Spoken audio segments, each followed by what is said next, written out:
ये कहानी है भानगढ़ की जंगल की हवेली की। ये हवेली जो दिन में खंडर दिखती है वो रात को अपने आप जिंदा हो जाती है। कोई भी पक्षी इस हवेली के आसपास भी नहीं घूमता क्योंकि इस हवेली से कोई जिंदा वापस लौटा ही नहीं। एक रात बंटी कबूतर गाड़ी से अपने परिवार के साथ उसी रास्ते से जा रहा था, तभी अचानक से उसकी गाड़ी खराब हो गई। अरे ये गाड़ी रुक कैसे गई? यहाँ तो कोई मैकेनिक नजर नहीं आ रहा है। माँ, मुझे सामने एक हवेली दिख रही है, शायद हमें वहाँ कुछ मदद मिल जाए। बंटी की गाड़ी हवेली के गेट में घुसते ही अजीबोगरीब आवाजें आना शुरू हो जाती हैं। बंटी, ये हवेली तो बहुत डरावनी है, मुझे डर लग रहा है, तुम जल्दी से पूछ कर आओ। बंटी कबूतर जैसे ही दरवाजे के पास गया, वो दरवाजा अपने आप खुल गया। उसमें से एक चिड़ा बाहर आया। हमारी गाड़ी खराब हो गई है, क्या आप बता सकते हैं मैकेनिक कहाँ पर मिलेगा? यहाँ से 50 किलोमीटर दूर जाकर। पर अब रात बहुत हो गई है, तुम्हारा वहाँ जाना ठीक नहीं होगा। आज रात यहीं रुक जाओ, कल सुबह होते ही मैं मैकेनिक को बुलवा दूंगा। अब बंटी कबूतर टुन्नू चिड़ा की बात मान लेता है और अपने परिवार के साथ हवेली में रुकने के लिए आ जाता है। बंटी, हवेली बहुत ही डरावनी लग रही है, मुझे कुछ ठीक नहीं लग रहा है, मेरी मानो वापस कार में चलते हैं। बंटी टुनटुनी की एक नहीं सुनता और उसे चुप करा देता है। आप यहाँ हॉल में आराम कीजिए, खाना लग चुका है और किसी चीज की जरूरत पड़े तो मुझे आवाज दे देना। बंटी अपने परिवार के साथ खुशी खुशी खाना खाने लगा, लेकिन टुनटुनी को हर जगह डरावने साये दिख रहे थे। तभी टुन्नू चिड़ा छुप कर उन्हें देखने लगा। मेहमानों को नहीं, बलि के बकरों को अच्छे से खिलाया पिलाया तो जाता ही है ना।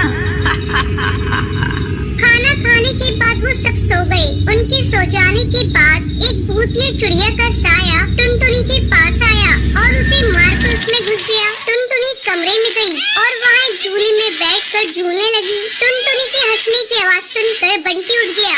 अरे ये अचानक टुनटुनी कहाँ गई और ये हंसने की आवाजें कहाँ से आ रही हैं? वो कमरे में जाने के लिए उड़ने लगा, लेकिन वो उड़ नहीं पा रहा था। ये क्या हो रहा है?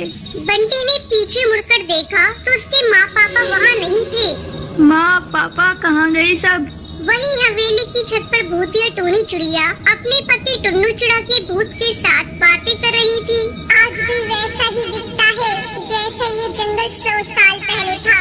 ये हमारी जागीर है, भला इसे कौन बदल सकता है? वो देखो पक्षियों के घोंसले, वो पक्षी तो और दूर चले गए। हमारा खौफ इन जंगल वालों के दिलों में है, लेकिन ये टुनटुनी का परिवार बिना हमारी इजाजत के हमारे घर में घुस गया। इसकी सजा तो इन्हें मिलेगी ही। अब एक पक्षी बचा है, उसे भी खत्म कर दूंगी। बंटी अब भी उड़ने की कोशिश कर रहा था, तभी वहाँ टोनी चिड़िया की आत्मा टुनटुनी के रूप में आ गई। टुनटुनी, माँ पापा कहाँ हैं? वो तो चली गई जहाँ उन्हें जाना चाहिए था। ये क्या बोल रही हो टुनटुनी? मुझे कुछ समझ में नहीं आ रहा है। अब तो भी उन्हीं के पास जाएगा। टोनी चिड़िया की आत्मा ने बंटी कबूतर को हवा में उठा दिया और फिर उसे दीवार पर पटक दिया।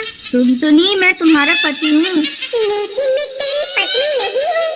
ये कहकर टोनी चिड़िया की आत्मा बंटी कबूतर को मार देती है और कमरे में जाकर अपने झूले पर झूलने लगती है। टुन्नू, देखो ना, ये झूला मेरा है, लेकिन कोई भी इस पर मुझे झूलने नहीं देता है। सब मेरी मर्जी के बिना इस घर में आने की कोशिश करते हैं। ये मुझे बिल्कुल पसंद नहीं। टूनी, तू परेशान मत हो, ये झूला तेरे लिए बनवाया था मैंने। तू इस पर रोज रात में झूलना, तुझे कोई मना नहीं करेगा। हाँ टुन्नू, अगर किसी ने मुझे परेशान किया तो उसका हाल टुनटुनी के परिवार जैसा होगा। सबको खत्म कर दूंगी मैं। ये कहकर टोनी चिड़िया की आत्मा जोर जोर से हंसने लगी और वहाँ बेचारी टुनटुनी का परिवार अपनी जान खो बैठा था। और टोनी चिड़िया की आत्मा रोज रात में हवेली में झूला झूलती